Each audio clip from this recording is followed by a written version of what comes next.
আরও একটা IPL final, আরও একবার champion royal Challengers Bengaluru. Trophy জিতে মাঠে আরও একবার বিরাট কোহলির পূর্ণ উল্লাস, গ্যালারিতে তার সাক্ষী সহধর্মিণী আনুশকা শর্মা।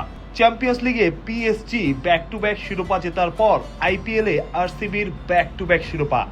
সামনেই ফুটবল বিশ্বকাপ। আর্জেন্টাইন ভক্তদের একটা অংশ আবার এসব দেখে মেলাচ্ছে 2-4। তাদের স্বপ্ন আর্জেন্টিনাও নাকি হবে পিএসজি আর এই আরসিবির মতো ব্যাক টু ব্যাক চ্যাম্পিয়ন। সেসব থাক, আইপিএল ফাইনালেই ফেরা যাক। শুরুর কাজটা করে দিয়েছিলেন আরসিবির বোলাররাই। আইপিএলে যেখানে এতদিন ছুটেছে রানের ফোয়ারা, সেখানে গুজরাট টাইটান্স 20 ওভার খেলে রান তুলল 8 উইকেটে 155। জম্মু কাশ্মীরের রশিক সালামি যেন বদলে দিলেন খেলাটা। তার 27 রান খরচায় 3 উইকেট, সাথে ভুবনেশ্বর আর হ্যাজেলহুডের 2। ওয়াশিংটন সুন্দরের 27 বলে নট আউট 50-তে গুজরাট পেরিয়েছে 150 গন্ডি। তিনে নামা নিশাদ সিন্ধুর ব্যাট থেকে এসেছে দ্বিতীয় সর্বোচ্চ 20 রান। এতেই বোঝা যায় গুজরাটের ব্যাটিংয়ের অবস্থা। 20 ওভারের লক্ষ্য 156। সেই চিন্তা করে অবশ্য খেলেনি আরসিবি। লক্ষ্য যেন ছিল দ্রুত খেলা শেষ করা, চ্যাম্পিয়ন মেন্টালিটি যাকে বলে আর কি। প্রথম 5 ওভারেই ওভার প্রতি 12-র বেশি করে রান তোলা, 60 পেরিয়ে যাওয়া।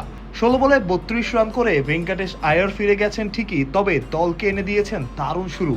সাথে বিরাট কোহলি খেলেছেন হাত খুলে। আয়ার ফিরে যাওয়ার পর দেবদূত পাডিক্কালও ফিরেছেন দ্রুতই।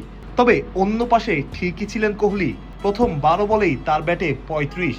জয়ের পথে দ্রুতই এগুতে থাকে আরসিবি। তবে আরসিবি শিবিরে আবারও ধাক্কা। দলীয় 89 আর 91 রানে 2 উইকেট হারায় দলটা। তখনও দলের হাল অবশ্য ধরেছিলেন কোহলি। মুহূর্তেই ঘুরে যায় ম্যাচের মোড়।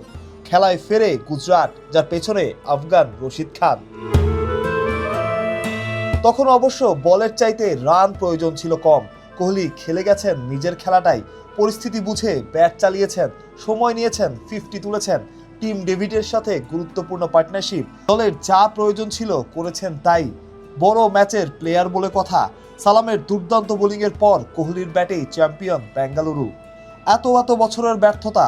গত বছর সেই আরসিবি জেতে তাদের প্রথম আইপিএল শিরোপা। এবার আবার টানা 2 ব্যর্থতার পরই নাকি সফলতা ধরা দেয়।